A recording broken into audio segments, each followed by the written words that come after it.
శ్రీ మహాగణాధిపతయే నమః. శ్రీ మహాసరస్వత్యై నమః. శ్రీ గురుభ్యో నమః. శ్రీ లలితామహాత్రిపుర సుందరీ పరాభట్టారికాయై నమః. మనం 2026వ సంవత్సరం జనవరి నెలలో ఉన్నటువంటి ద్వాదశ రాశుల యొక్క ఫలితాంశాలలో భాగంగా కన్యారాశి వారికి ఉన్నటువంటి గ్రహస్థితి రీత్యా ఉన్నటువంటి ఫలితాలు చెప్పుకుందాం. ముందుగా రాశి అధిపతి అయినటువంటి బుధుడు ఈ మాసం అర్ధభాగం వరకు కూడా అనుకూలమైనటువంటి స్థితి, తరువాత 18వ తేదీ నుంచి అంత అనుకూలమైనటువంటి స్థితి నుంచి అంత అనుకూలమైనటువంటి స్థితి ఉండదు. కాబట్టి అందరూ కూడా ఆరోగ్య విషయంలో జాగ్రత్తల అవసరం. ప్రతిరోజు కూడా విష్ణు సహస్రనామ స్తోత్ర పారాయణ చేయడం ద్వారా మంచి ఫలితాలు, అంటే ఇబ్బందుల నుంచి అధిగమించేటటువంటి అవకాశం. ఈ రాశి వారికి, అంటే కన్యా రాశి వారికి భూగృహ సంబంధమైనటువంటి పెట్టుబడులు కానీ, భూగృహ సంబంధమైనటువంటి వ్యాపారాలు కానీ, వృత్తి ఉద్యోగ సంబంధమైనటువంటి విషయాలు కానీ, అంటే ఏ వృత్తి వారైనా సరే, ఉద్యోగం చేసేటటువంటి ఎవరైనా సరే, ఆ స్థానంలో గురు సంచారం అంత అనుకూలంగా లేదు. కాబట్టి అనవసరమైనటువంటి నిర్ణయాలు చేయకుండా జాగ్రత్తగా, చాలా ఓపికగా నిర్ణయాలు తీసుకుంటూ ఉద్యోగంలో కొనసాగుతూ ఉండాలని అందరికీ కూడా సూచన.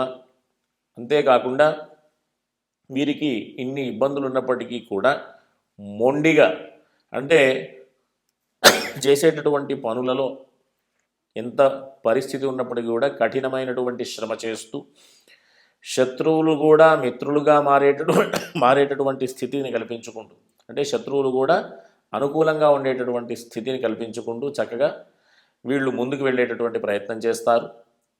కాస్త వివాహ విషయంలో చేసేటటువంటి ప్రయత్నాలు కాస్త మందగమనంగా నిదానంగా ఉండేటటువంటి స్థితి ఉంటుంది.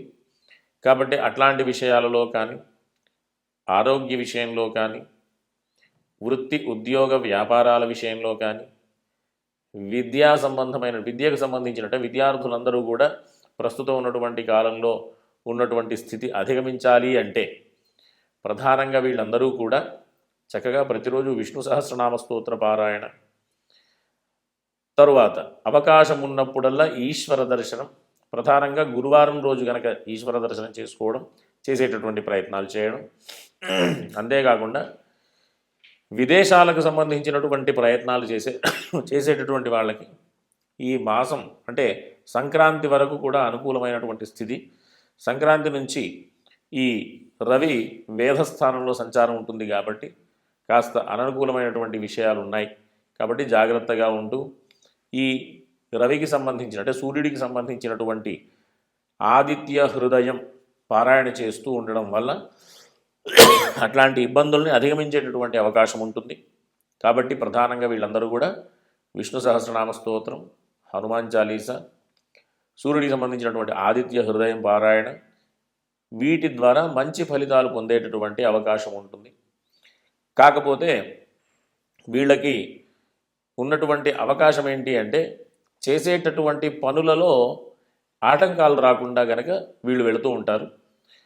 అంతేకాకుండా ధార్మికమైనటువంటి కార్యక్రమాల్లో పాల్గొంటారు.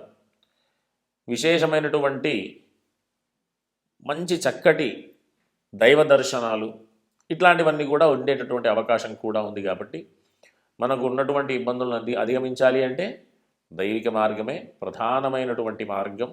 ఇంకా అనేక మార్గాలు, దానాలు, జపాలు, అంతేకాకుండా మనం చేసేటటువంటి పనులు, అంటే పుణ్య కార్యక్రమాలు, ఇవన్నీ కూడా ఆధారమే. కాకపోతే మనకు ప్రస్తుతం ఉన్నటువంటి పరిస్థితి అధిగమించాలి అంటే దైవికమైన మార్గంలో వెళుతూ ఆ సంబంధమైనటువంటి స్తోత్ర పారాయణలు చేస్తూ నేను చెప్పినటువంటి దర్శనాలు చేసుకోవడం ద్వారా అనుకూలమైనటువంటి స్థితి ఉండేటటువంటి పరిస్థితి ఉంటుంది. కాబట్టి అందరూ కూడా చక్కటి మార్గంలో వెళుతూ మంచి ఫలితాలు పొందాలని ఆశీర్వదిస్తూ స్వస్తి. శ్రీ మహాగణాధిపతయే నమః. శ్రీ మహాసరస్వత్యై నమః. శ్రీ గురుభ్యో నమః. శ్రీ లలితామహాత్రిపుర సుందరీ పరాభట్టారికాయై నమః. మనం 2026వ సంవత్సరం జనవరి నెలలో ఉన్నటువంటి ద్వాదశ రాశుల యొక్క ఫలితాంశాలలో భాగంగా ఇప్పుడు తులారాశి వారికి ఉన్నటువంటి గ్రహస్థితి రీత్యా ఉన్న ఫలితాలు చెప్పుకుందాం. ముందుగా ఈ రాశి అధిపతి అయినటువంటి శుక్రుడు ఈ మాసమంతా కూడా అనుకూలమైనటువంటి సంచారం ఉంది కాబట్టి వీళ్ళందరికీ కూడా కీర్తి ప్రతిష్టల విషయంలో కానివ్వండి, చేసేటటువంటి పనులలో కానివ్వండి చక్కటి ఫలితాలు పొందుతూ మంచి అవకాశాలను వీళ్ళు పొందేటటువంటి పరిస్థితి. అంతేకాకుండా మిగతా ఉన్నటువంటి ప్రధానమైనటువంటి గ్రహాలన్నీ కూడా అనుకూలంగానే ఉన్నాయి. బృహస్పతి నవమ స్థానంలో మంచి ఫలితాలు పొందేటటువంటి అవకాశం. అంటే మనం ఏది పొందాలన్నా ఈ జన్మలో ప్రతి ఒక్క విషయానికి పూర్వపుణ్యమే ఆధారం కాబట్టి, మనది కర్మ సిద్ధాంతం కాబట్టి పూర్వపుణ్యాన్ని పెంచుకునేటటువంటి ప్రయత్నంగా చక్కటి దైవికమైనటువంటి మార్గాలలో కానివ్వండి, దర్శనాలు కానివ్వండి, దాన ధర్మాదులు కానివ్వండి వీటిలో మంచి అవకాశాలు పొందుతూ ఉంటారు తులారాశి వారు ఈ మాసం అంతా కూడా. మంచి ఇంకా ఏంటి అంటే కుటుంబపరమైనటువంటి కళత్రపరమైనటువంటి విషయాలు, అంటే వివాహానికి సంబంధించినటువంటి ప్రయత్నాలు కూడా అనుకూలమైన ఫలితాలను ఇస్తాయి. అంతేకాకుండా ఈ రాశి వారికి 6వ స్థానంలో శని సంచారం చాలా అద్భుతమైనటువంటి ఫలితాన్ని ఇస్తుంది. కాబట్టి చేసేటటువంటి పనులలో ఏ విఘ్నం ఉండకుండా అన్ని రకాలైనటువంటి పనులు కూడా దిగ్విజయంగా పూర్తి చేసుకునేటటువంటి అవకాశం వీళ్ళకు ఉంటుంది. అంతేకాకుండా రవి సంచారం కూడా ఈ రాశి వారికి మకర సంక్రమణం వరకు కూడా చాలా మంచి ఫలితాలు ఉండేటటువంటి స్థితి. కుజ సంచారం కూడా ఈ రాశి వారికి 13వ తేదీ వరకు మంచి అనుకూలమైనటువంటి స్థితి. తర్వాత కూడా అంత ఇబ్బంది పెట్టేటటువంటి పరిస్థితి కాదు, కానీ మధ్యమైనటువంటి ఫలితాలు పొందేటటువంటి అవకాశం. కాబట్టి వీళ్ళకు ఉండేటటువంటి ఒకే ఒక ఇబ్బంది ఏంటంటే రాహు సంచారం అంత అనుకూలంగా లేదు.